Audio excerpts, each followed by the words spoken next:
Hello viewers, কি অবস্থা সবার? কেমন আছেন? আশা করি সবাই খুব ভালো আছেন। আমিও আলহামদুলিল্লাহ ভালো আছি। ধানমন্ডি লেকে গিয়ে এই মটকা চা না খেলে চলেই না। মটকা চা খাওয়ার পরে প্রাকৃতিক সৌন্দর্য উপভোগ করছিলাম, চারপাশটা ঘুরে ঘুরে দেখছিলাম। আসলেই বাহিরের পরিবেশটা আর প্রাকৃতিক সৌন্দর্য যদি দেখা যায় তাহলে সেখান থেকে আর আসতেই ইচ্ছা করে না।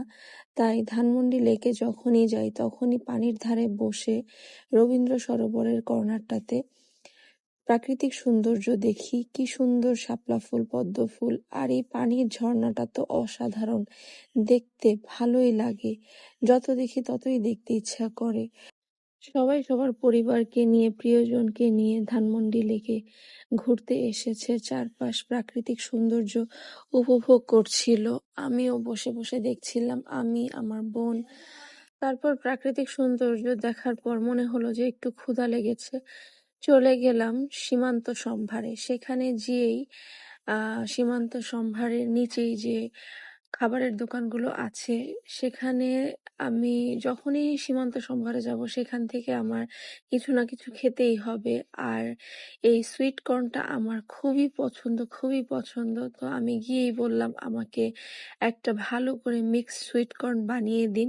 তো তারা আমাকে খুব সুন্দর করে মিক্সড করে সুইট কর্ন বানিয়ে দিচ্ছিল। আমি আবার জিজ্ঞেস করলাম তাদেরকে যে সুইট কর্নের সাথে তারা কি কি মিক্স করে। তো সেই ভাইয়া আমাকে আবার বলছিল যে সুইট কর্নে তারা কি কি মশলা তারা দিয়ে থাকে সুইট কর্নে।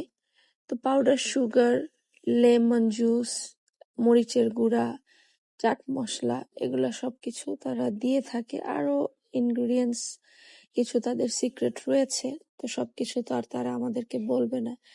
তো তাদের সুইট কর্ন বানানো শেষ, তারা আমাকে খাওয়ার জন্য টেস্ট করতে দিল। আমি খেয়ে টেস্ট করলাম, কিন্তু আমার কাছে মনে হলো যে একটু সুগার কম হয়েছে। তো আমি তখন তাদেরকে বললাম আর একটু সুগার দিয়ে দেওয়ার জন্য।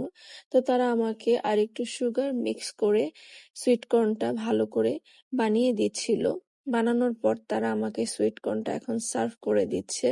এখানে যে শুধু সুইট কর্ন পাওয়া যায় তা না, এখানে চিকেন মোমোস রয়েছে, আইসক্রিম রয়েছে, জুস রয়েছে, ভ্যারাইটিস আইটেম রয়েছে, চটপটি, ফুচকা। তো আপনারা যদি সীমান্ত সম্ভারে যান তাহলে অবশ্যই এই খাবারগুলো ট্রাই করে দেখতে পারেন। খাওয়া দাওয়া শেষে আমরা এখন বাসার দিকে রওনা দিলাম।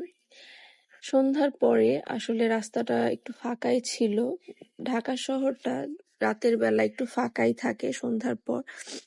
তো আমরা একটু রিল্যাক্সে বাসায় যাচ্ছিলাম, যানজট মুক্ত ছিল একদম। খুব সহজেই আমরা ইজিলি তাড়াতাড়ি বাসায় চলে গেলাম।